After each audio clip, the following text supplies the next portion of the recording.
प्रिय बच्चों, आप सभी को सुप्रभात। आज मैं आपको वर्ग 5 पाठ 4 जिसका शीर्षक है काला हिरण। काला हिरण एक कहानी है। इस कहानी में पशुओं के आपसी स्नेह, स्नेह का मतलब क्या होता है? प्रेम।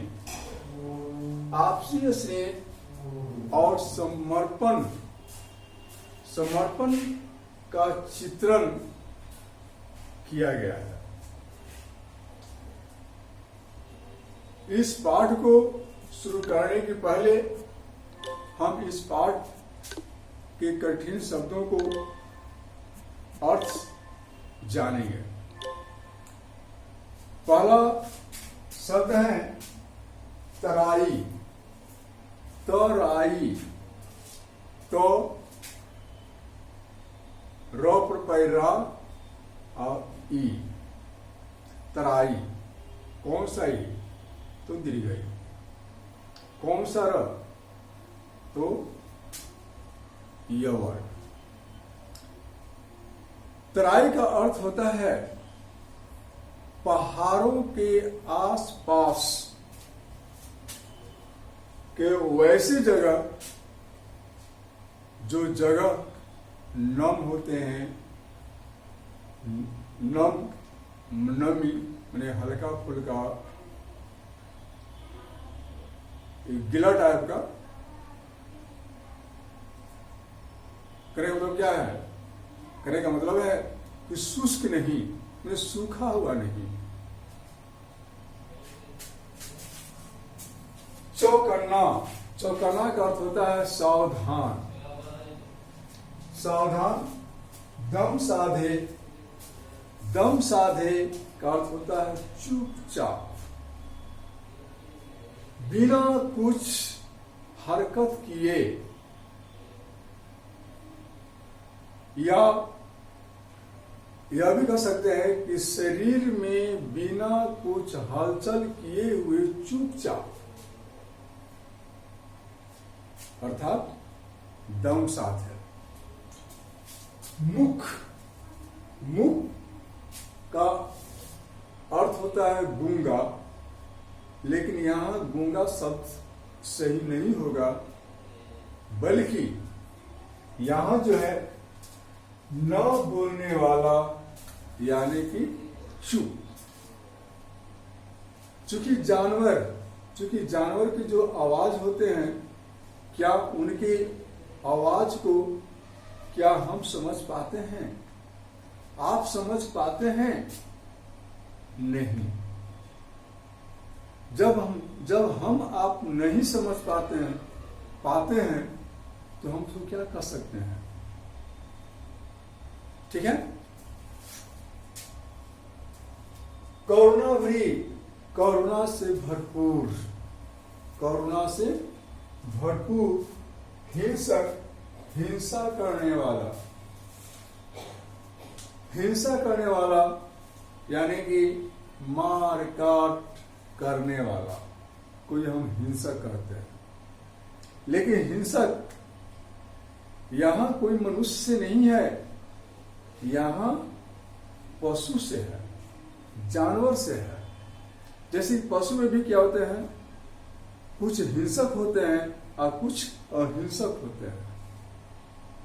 जैसे बाघ, शेर, चीता,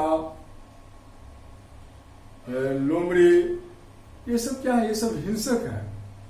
ये सब मारने वाले, मार काट करने वाले, चीर फाड़, मृगी, जो शाकाहारी जो जंतु हैं उनको मार कर खाना, उनको आहार बनाना उनका काम है। क्योंकि उनका जब तो वे जब जानवरों को जब वे नहीं मारेंगे तो क्या खाएंगे? तो दो तरह के जानवर होते हैं। एक होते हैं हिंसक और अहिंसक। एक शाकाहारी और एक मांसाहारी। शाकाहारी जो घास पत्ते हरे वगैरह जो है किसे खाते हैं वे शाकाहारी में आते हैं, जो मांस खाते हैं वे मांसाहारी में आते हैं।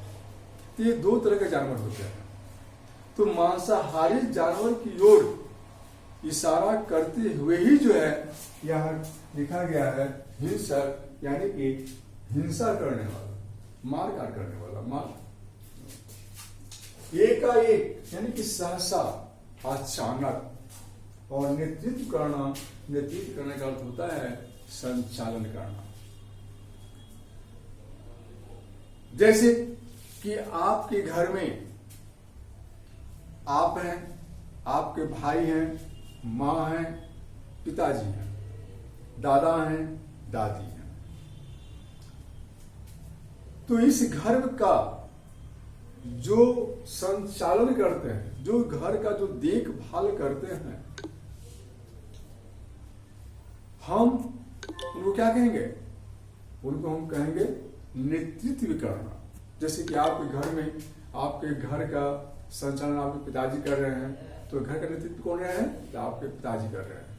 यदि आपके घर का संचालन आपके दादाजी कर रहे हैं, यानी घर का देखभाल आपके दादाजी कर रहे हैं, तो घर का नेतृत्व कौन कर रहे हैं? तो आपके दादाजी कर रहे हैं। तो ये है नेतृत्व करना, यानी कि संचालन करना।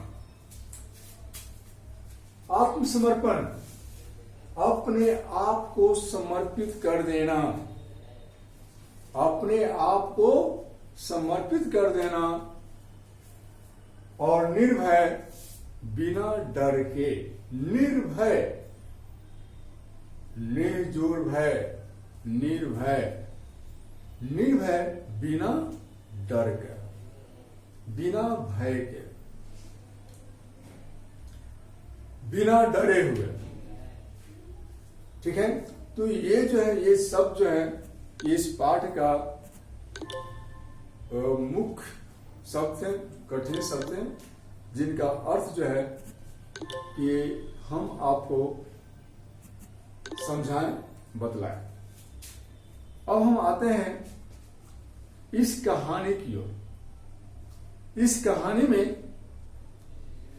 पशु के आपसी स्नेह और समर्पण का चित्रण किस प्रकार किया गया है, उसको हम इस पाठ के माध्यम से, इस पाठ के द्वारा हम जानेंगे, समझेंगे। तो इस पाठ का हम शुरुआत करते हैं। तो बहुत समय पहले की बात है, ये आज की बात नहीं है, बहुत समय पहले की बात है। तो बहुत समय पहले की बात है, इस वाक्य से ये स्पष्ट होता है, ये कहानी जो है एक काल्पनिक है, एक कहानी बनाया गया है। और ये कहानी बनाया गया है तो इसका आधार है जानवरों के आपसी स्नेह और समर्पण को बतलाना।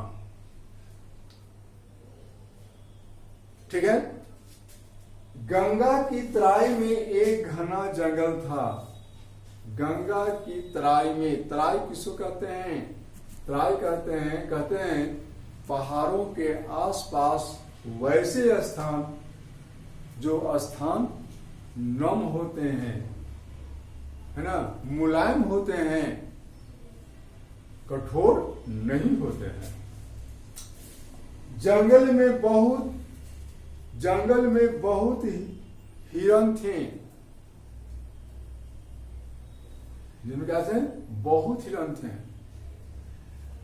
और उस जंगल में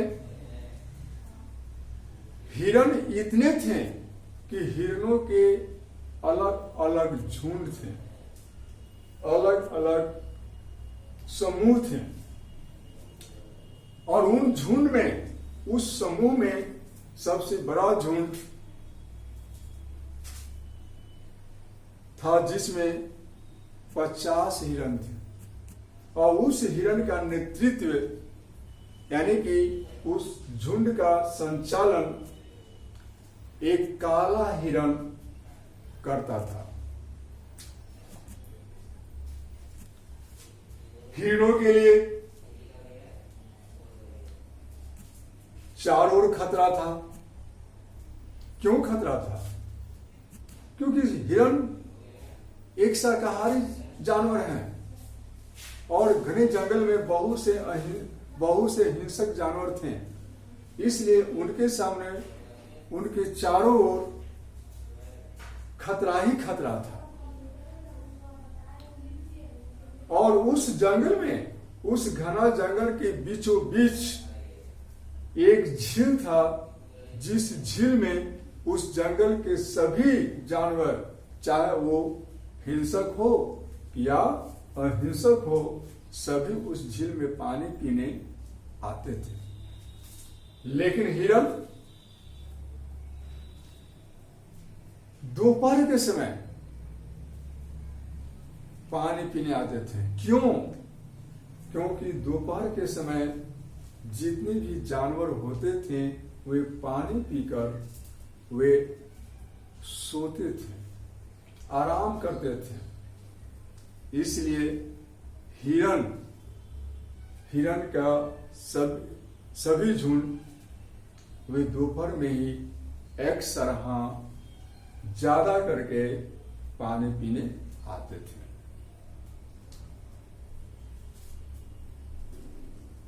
एक दिन की बात है कि जंगल में शिकारियों का एक दल शिकार करने आया। दल, समूह, दल का क्या होता है? समूह होता है। तो एक दिन जंगल में शिकारियों का एक समूह शिकार करने आया। काफी खोज करने पर भी शिकारियों के हाथ कोई शिकार न लगा। अंत में थक कर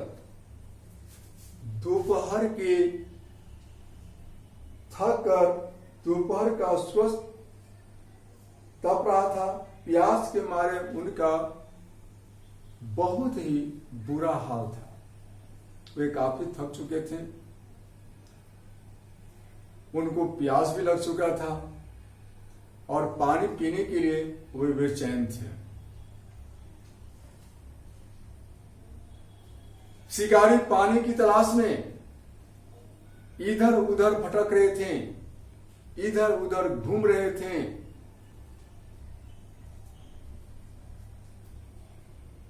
एकाएक यानी कि अचानक उन्हें एक झील दिखाई दिया।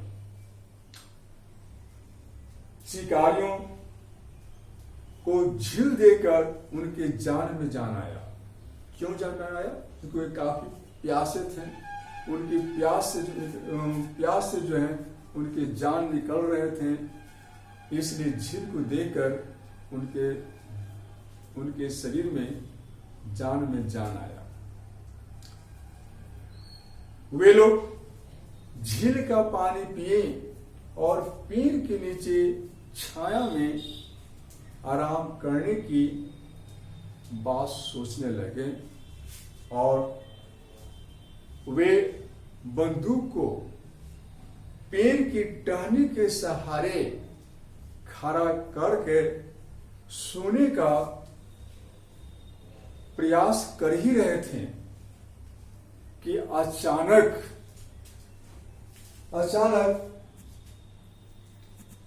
आहट पाकर चौकन्ने हो गए। चौकन्ने का अर्थ क्या होता है? सावधान होना। आहट पाकर, किसका आहट पाकर? उस हिरण का। कौन हिरण का? जो हिरण का जो झुंड, जो हिरण का जो समूह, हिरण का दल वो झील में पानी पीने के लिए आ रहा था। उस आहट को पाकर वे चौकन्ने हो गए। यानी कहने का मतलब क्या है, शिकारी चौकन्ने हो गए, सावधान हो गए।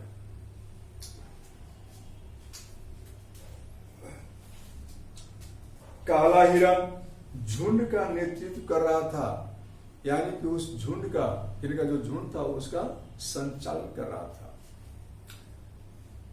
हिरणों ने शिकारियों को देख लिया, हिरणों ने शिकारियों को देख लिया। शिकारियों के बंदूकों की ओर हाथ बढ़ाने के पहले वे सभी हिरण बड़े बड़े झाड़ियों में छिप गए।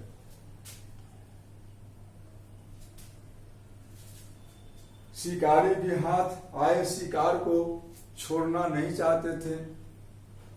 वह किसी भी हालत में शिकार करना चाहते थे, लेकिन हिरण भागे नहीं, वो झाड़ी में दम साधे चुपचाप छिपे रहे। शिकारी हिरणों को पीछा किए, लेकिन हिरण नहीं मिला और उन्होंने सोचा कि हिरण मैदानी भाग में भाग गए होंगे। लेकिन उस शिकारी का नजर काला हिरण पर पड़ गया था।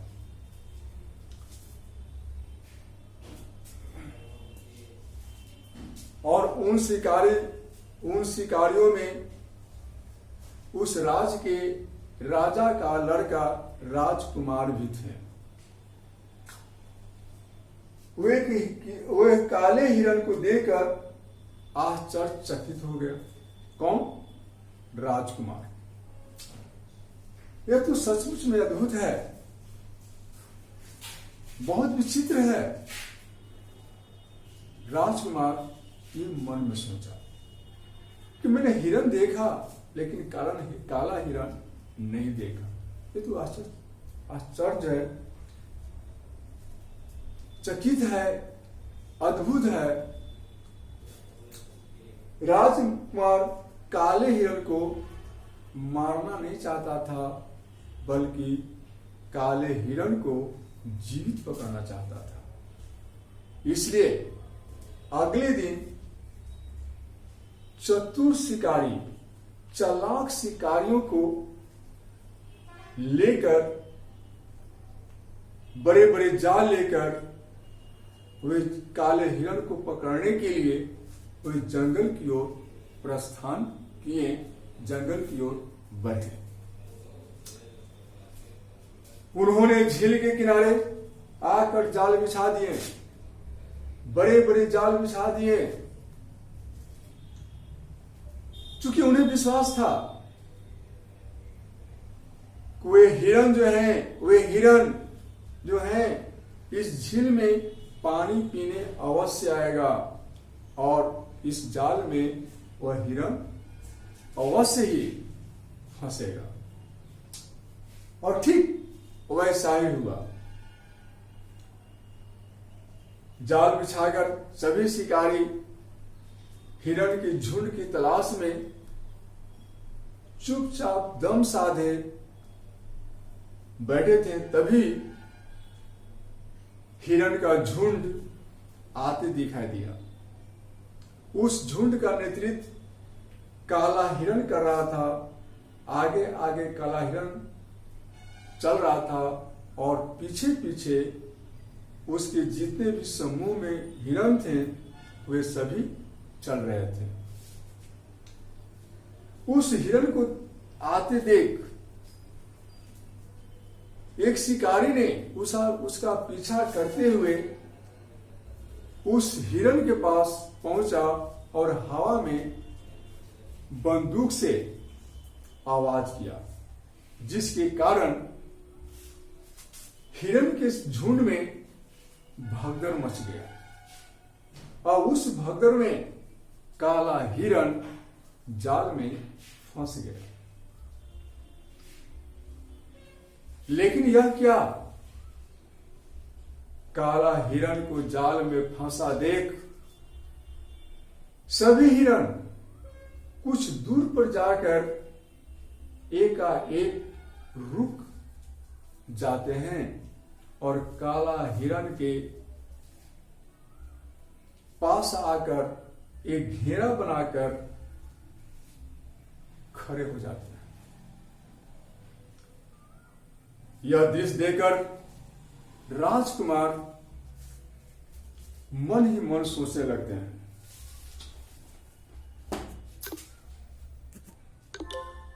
जानवरों के संगठन का अद्भुत दृश्य उपस्थित हो गया था। लगता था कि सभी हिरण अपने नेता के लिए, कहने मतलब क्या है, काला हिरण के लिए आत्मसमर्पण को तैयार हैं, यानी कि उनके लिए, अपने नेता के लिए मर मिटने को तैयार हैं। उसी समय हिरनी घेरे से बाहर आकर काला हिरण को आंख में आंसू लिए काले हिरण को सहलाने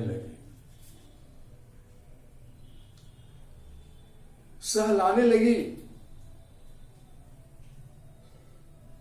कैसे, क्यों? क्योंकि प्रेम से, प्यार से, स्नेह से।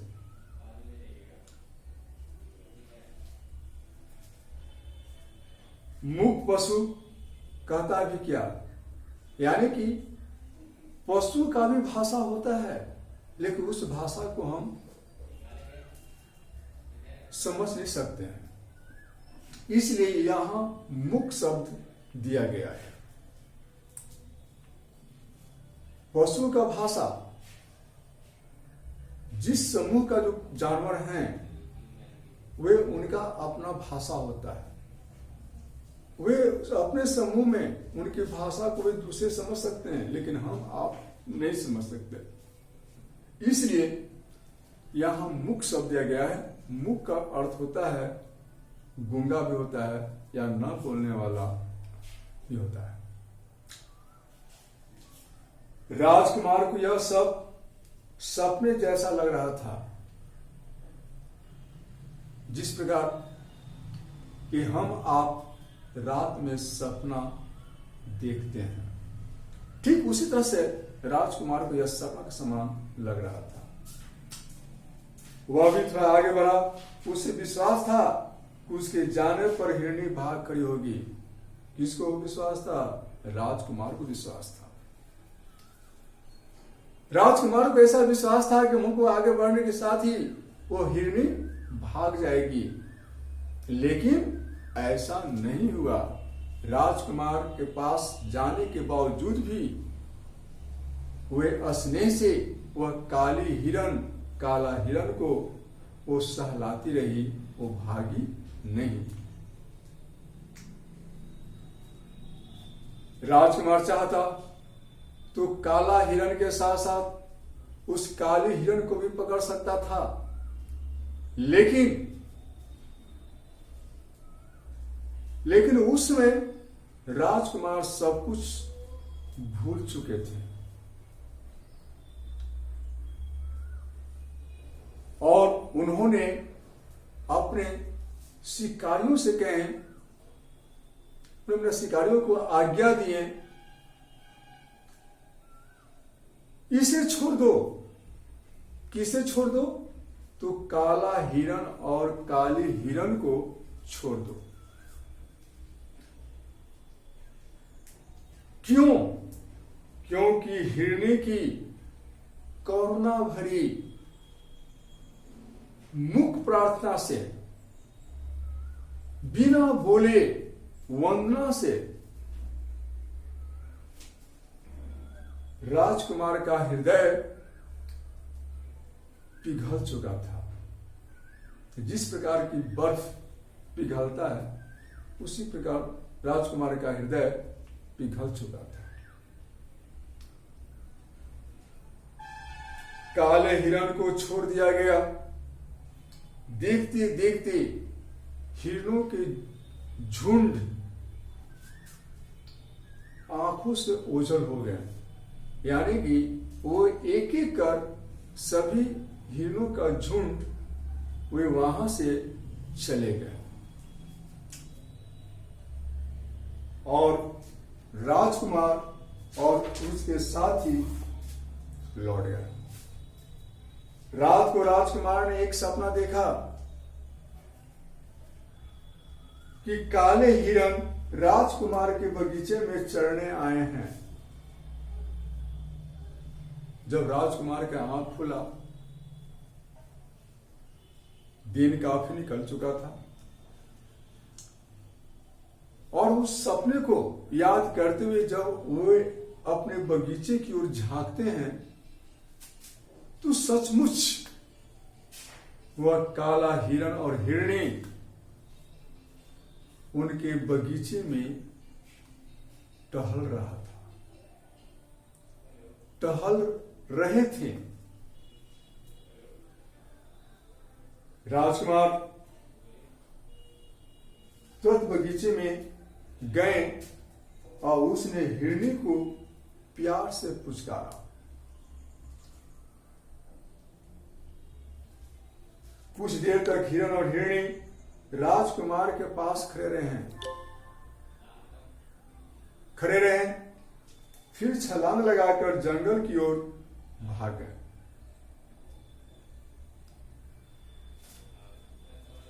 और इस प्रकार हर दिन, प्रत्येक दिन, प्रतिदिन राजकुमार के बगीचे में आने लगे। इसके बाद कुछ दिन बाद राजकुमार राजा बन गए और उन्होंने जंगली जानवरों के शिकार पर रोक लगा दी और सभी जानवर निर्भय होकर सुखपूर्वक रहने लगे। तो बच्चों, इस कहानी में जानवरों की जो आपसी स्नेह, प्रेम और समर्पण का जो चित्रण किया गया है, इसे आप स्वयं सोच सकते हैं, विचार कर सकते हैं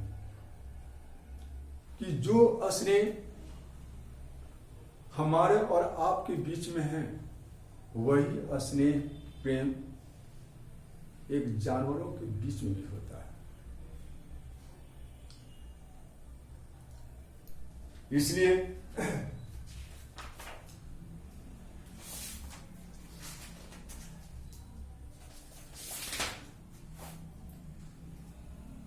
इसलिए हम सभी को एक दूसरे के प्रति प्रेम पूर्वक रहना चाहिए, एक दूसरे के प्रति समर्पण का भावना रखना चाहिए। इसके साथ ही ये आपका ये पाठ समाप्त होता है। इस पाठ का नोट मैं विद्यालय में दे दिया हूं, आप विद्यालय से इस नोट को प्राप्त कर सकेंगे।